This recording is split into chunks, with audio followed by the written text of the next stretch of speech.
मेरे प्यारे भाई और बहनों, आप सबको मेरा हार्दिक प्रणाम। पिछले कुछ दिनों से हम सुखी विवाहित जीवन के नियमों पर चर्चा कर रहे हैं। कल हम 9वें नियम पर चर्चा कर रहे थे, पर कल चर्चा पूरी न हो सकी, इसलिए आज उसी नियम पर आगे बात करेंगे।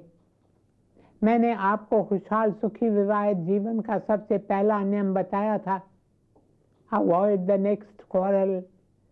मैंने कहा था यदि आपका झगड़ा हो जाता है तो अगले दिन सूरज निकलने से पहले अपने झगड़े को निपटा लो। मुझे आशा है आपको याद होगा, अब वही सुझाव मैं दूसरे तरीके से कहता हूँ।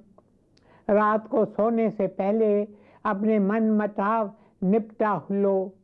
हर रात अपने रिश्ते को साफ कर लो ताकि मन में कोई दुर्भावना न रहे, बल्कि मैं तो कहता हूँ कि आप एक दूसरे से पूछें, क्या कोई ऐसी बात है जो तुम सोने से पहले मुझसे कहना चाहोगे या चाहोगी। शायद आपकी पत्नी कहे, मैंने बड़ी मेहनत करके आज नई मिठाई बनाई थी, मैंने सोचा था तुम उसकी तारीफ करोगे, तुमने क्यों नहीं की। शायद पति कहे, आज सुबह तुम नौकर पर चिल्लाई क्यों, तुम्हें पता है जब तुम्हें गुस्सा आता है तो मुझे बहुत बुरा लगता है। शायद आप अपनी सफाई में कुछ कहें और साथ ही साथ क्षमा भी मांगे और मामला खत्म हो जाए। न कुछ अंतर में जमा होता है और न कुछ आगे बढ़ाया जाता है, और अगली सुबह फिर से एक नए दिन की शुरुआत होती है। किसी ने बिल्कुल ठीक कहा है कि विवाहित जीवन में पति पत्नी के बीच जितना अधिक विचारों का आदान प्रदान होगा, उतना ही उनके जीवन में प्रेम और अनुराग बढ़ेगा। अगर दिन के समय विचारों का आदान प्रदान किसी कारणवश रोका जाए या दबाया जाए, तो रात के समय उसे व्यक्त करके सब गलतफहमियां दूर कर देनी चाहिए। इससे आप प्रसन्नचित होकर सो सकेंगे। जब आप प्रभावशाली और सद्भावना से बातचीत करेंगे तो आपकी उलझन संतोषपूर्वक सुलझेगी। मेरे प्रियजनों, राजू और रीटा के पास एक बड़ी स्टेशन वैगन थी। राजू को वीकेंड पर और छुट्टियों में अपने परिवार के साथ स्टेशन वैगन में दूर कहीं जाना बहुत अच्छा लगता था और उसकी गाड़ी इसके लिए बहुत उपयोगी थी। रीटा बाजार का सारा काम, जैसे बिल भरना, बैंक का काम, सब खुद करती थी। उसे इतनी बड़ी कार को संभालना और भीड़ वाली सड़कों और शॉपिंग सेंटर्स में पार्क करने में बड़ी दिक्कत होती थी। अब वह छोटी कार लेना चाहती थी, पर राजू इस बात के लिए बिल्कुल तैयार नहीं था। इस बात को लेकर उनमें झगड़ा भी हुआ। रीटा दांत पीसते हुए बोली, इस बड़े राक्षस से पीछा छुड़वाओ। राजू ने गुस्से भरी आवाज में कहा, तुम्हें क्या लगता है रुपए क्या पेड़ पर लगते हैं? अभी हम कार नहीं बदल रहे। मेरे प्यारे भाई और बहनों, जब पति पत्नी इस तरह के तर्क करते हैं तो एक ही बात पर गोल गोल घूमते रह जाते हैं। वे किसी नतीजे पर नहीं पहुंचते, जैसे समस्या का कोई हल ही नहीं मिलता। मैं पति पत्नी से निवेदन करूंगा, ऐसे बातों पर वे हमारी भी जय जय तुम्हारी भी जय जय वाला तरीका अपनाएं। रीटा को कहना चाहिए, प्रिय, मुझे कार पार्क करने में बहुत बड़ी दिक्कत होती है। मुझे डर लगता है कि कहीं मैं कार ठोक न दूं। तुम सलाह दो, मुझे क्या करना चाहिए। इस पर राजू कह सकता है, क्या तुम्हारा भार हल्का करने के लिए हम एक पार्ट टाइम ड्राइवर रख लें? या वह कह सकता है, तुम्हारे विचार से क्या हम एक छोटी कार के लिए पैसे निकाल सकते हैं जो सिर्फ तुम्हारे लिए हो। हमेशा एक ऐसा रास्ता भी होता है जिसमें दोनों विजयी हो सकते हैं। ज्यादातर पुरुष अपनी पत्नियों के साथ बातचीत करने का समय ही नहीं निकाल पाते और कोशिश भी नहीं करते। जिस स्त्री का पति उसे बातचीत न करे, वह स्त्री इमोशनल रूप से स्वयं को वंचित समझती है। इससे उदासी, जबरदस्ती की शॉपिंग या अधिक खाने जैसी मानसिक गड़बड़ी हो सकती है। कोई भी नहीं चाहता कि उसे नजरअंदाज किया जाए। आपकी पत्नी कोई मेज या कुर्सी नहीं है, नहीं वह आपकी खाना पकाने वाली, घर की देख रेख करने वाली या बच्चों की आया है। उसका साथी बने और उसकी रुचियों में भाग लें, इसमें आपकी अपनी भलाई है। शायद सच यह है कि पुरुषों से ज्यादा स्त्रियां विवाहित जीवन से कई आशाएं रखती हैं। पुरुषों से ज्यादा उन्हें किसी के साथ की जरूरत होती है। केवल शारीरिक संबंध उन्हें संतुष्टि नहीं देता। वे चाहते हैं उनका जीवन साथी अपनी हर बात में उन्हें शरीक करे और उसकी हर बात में रुचि ले। और यह सब तभी हो सकता है जब दोनों पति पत्नी अपने विचार एक दूसरे के साथ बांटें।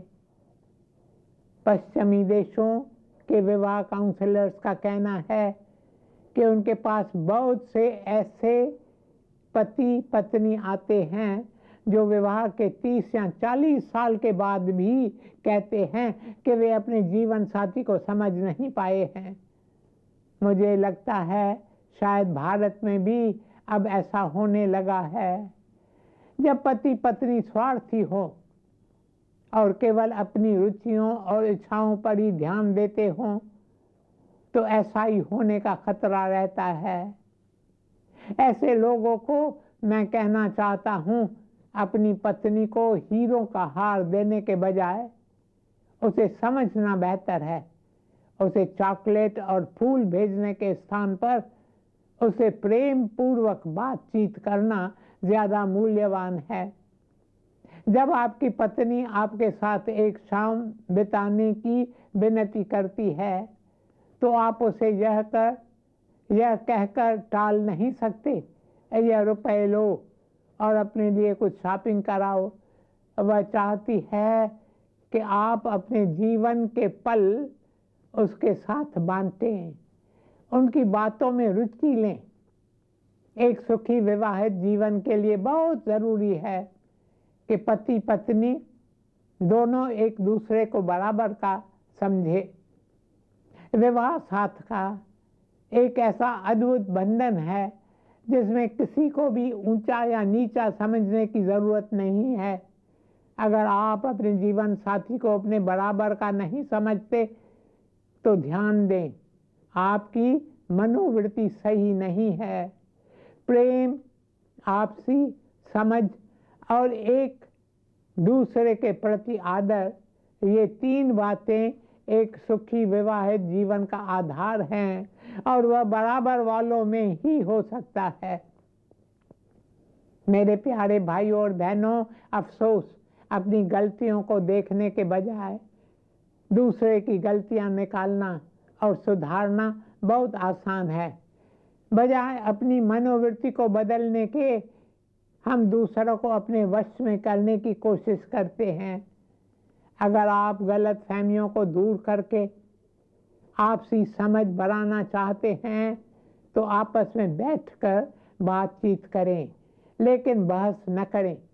आपके मतभेद में गर्मा गर्मी या हिंसा नहीं होनी चाहिए।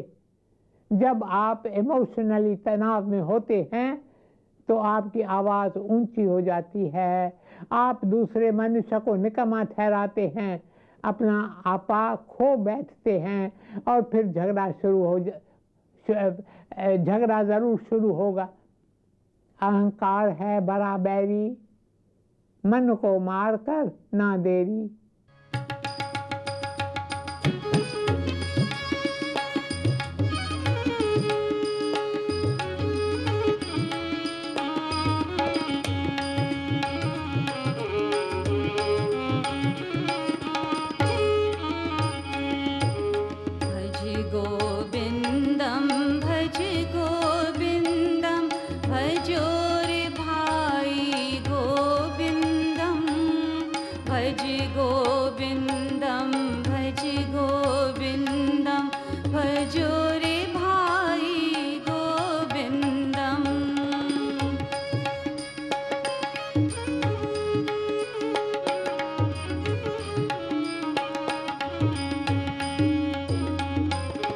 अहंकार है बड़ा ही बैरी, मन को मार करना देरी, मान अपमान रहे समान, सोई है निरअभिमान।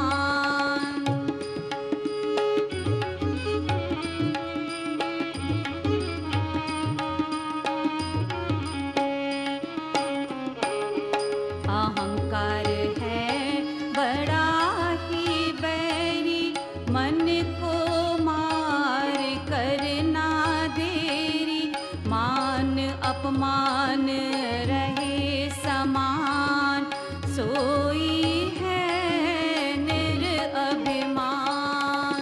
उठ जग अंजलि अखियाँ खोल, सब है पानी गोविंद बोल। भज गोविंदम भजो रे भाई गोविंदम। भज गोविंदम भजो रे भाई गोविंदम। मेरे प्यारे भाइयों और बहनों, आखिरकार हम इंसान हैं, मतभेद और गलत फहमियाँ तो होंगी ही, लेकिन वार्तालाप का रास्ता खोलकर जल्दी से घावों पर मरहम लगाएं, अपनी जिम्मेदारी को समझें। क्या ऐसा कहना बहुत मुश्किल है कि मुझे माफ़ कर दो, मुझे ऐसा नहीं कहना चाहिए? क्या यह कहना कठिन होगा? मैं ऐसा फिर कभी नहीं होने दूंगा। अगर आप शांत और सहनशील रह सकते हैं तो बेशक आप अपने जीवन साथी को क्रोध करने दें। अगर आप बारी बारी से क्रोध करेंगे तो आपके विवाहित जीवन से ईगो का टकराव समाप्त हो जाएगा, क्योंकि सच तो यह है कि बहस किसी समस्या का हल नहीं है। दूसरी तरफ शांति से बातचीत करने से आप दूसरे की दृष्टिकोण को समझ सकेंगे और उसकी तारीफ भी कर सकेंगे। जैसा कि मैंने कई बार कहा है कि ईश्वर ने हम सबको अतुल बनाया है। भिन्नता और अलगाव से ही जीवन का मजा है, क्योंकि अगर हम सब एक जैसे तरीके से ही सोचते, बोलते, एक्ट और रिएक्ट करते तो संसार कितना बोरिंग होता, जीवन में कोई रस ही नहीं होता। Life would become utterly predictable. मैं यह नहीं कहता कि पति पत्नी दोनों हर एक बात पर सहमत हों, लेकिन हर एक बात पर बहस करना भी अच्छी बात नहीं है। सबसे अच्छा तरीका है कि बातचीत करके मामला ख़त्म किया जाए। मुझे एक बात और भी कहनी है। अपने साथी से बातचीत करने से पहले आपको स्वयं को अच्छी तरह जान लेना चाहिए।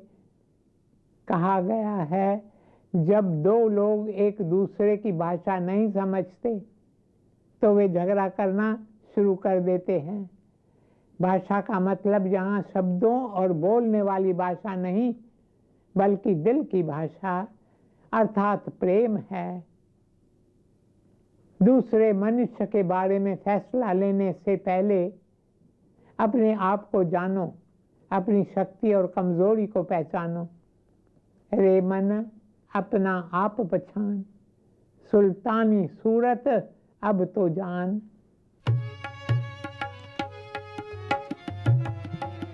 रे मन अपना आप पहचान, रे मन अपना आप पहचान। सुल्तानी सूरत अब तो जान, सुल्तानी सूरत अब तो जान। रे मन अपना आप पहचान, रे मन अपना आप पहचान।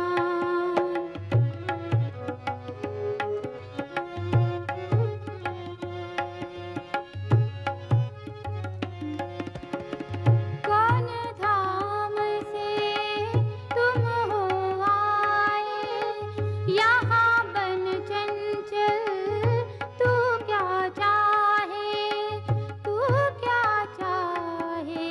रे मन अपना आप पहचान, रे मन अपना आप पहचान।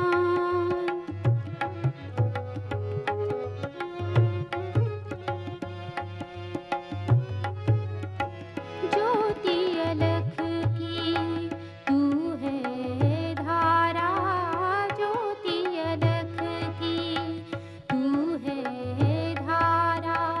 यहाँ करता कैसा व्यवहारा, यहाँ करता कैसा व्यवहारा, कैसा व्यवहारा।